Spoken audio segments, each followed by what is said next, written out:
ஆண்டவர் வேதத்தில் ஒரு வசனத்தை நமக்கு சொல்லியிருக்கிறார்.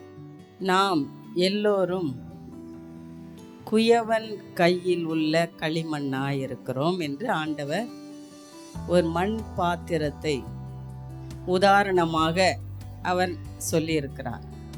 அந்த மண் எங்கேயோ ஒரு கழனியில் இருக்கும் இல்லையா, களிமண். அது அங்கேருந்து வெளியே வந்துடணும்.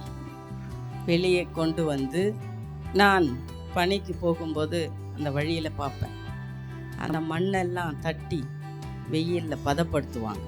அது நல்ல ஒரு அந்த பாத்திரத்தை வணைகிறதற்கு ஒரு நல்ல தரமான ஒரு மண்ணாய் அதை கொண்டு வந்து அதை பதப்படுத்தி அதை என்ன பண்ணுறாங்க, தண்ணீர் ஊற்றி நன்றாக பிசைந்து அதை நல்லா வணைவாங்க.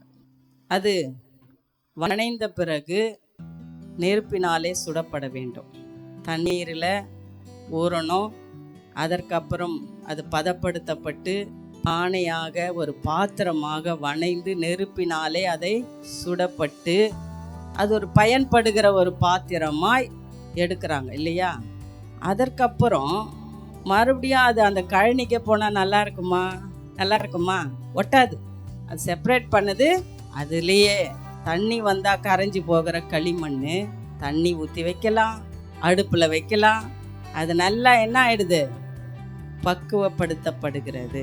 நம்முடைய வாழ்க்கையில் கூட கர்த்தர் நம்மை பிரித்தெடுத்தார், நம்மை ரட்சித்தார், நம்மை பதப்படுத்தினார், நம்மை அவருடைய சித்தம் போல அழகான ஒரு வடிவமாக்கினார்.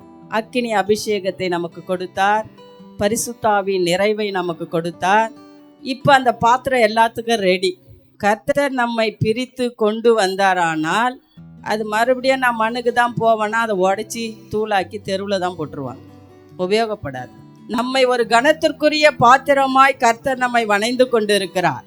அந்த பாத்திரம் நம்ம டெய்லி ஆண்டவருக்கு உபயோகப்படுகிற ஒரு பாத்திரமாய் கர்த்தர் நம்மை வணைந்து இந்த வாழ்க்கையில வைத்திருக்கிறார். அல்லேலூயா.